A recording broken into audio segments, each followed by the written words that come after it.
சொந்தங்களே, உங்களை அன்போடு அழைக்கிறது ஏஎம் ஹவுஸ் சேல்ஸ் திருச்சி. இப்போ நம்ம ஒரு அழகான இடம் பார்க்க வந்திருக்கோம்.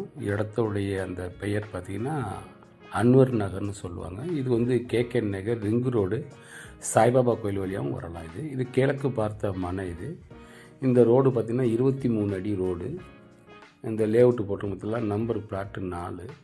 ஒரு பக்கம் 63 இருக்கும், ஒரு பக்கம் 68 இருக்கும்.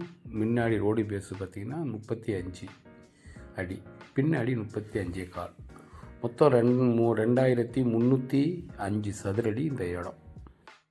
இந்த இடத்தோடைய விலை பார்த்திங்கன்னா 2100 சொல்கிறாங்க. கொஞ்சம் விலை குறைய வாய்ப்பு இருக்குது. நல்லா சுற்றி எல்லாம் வீடாக இருக்குது. பார்த்திங்களா, சுற்றி வீடு இருக்குது. மெயின் ரோட்லேருந்து 4வது பிளாட்டு. விருப்பம் உள்ளவங்க மேலே இருக்க நம்பருக்கு தொடர்பு கொள்ளுங்கள் நண்பர்களே.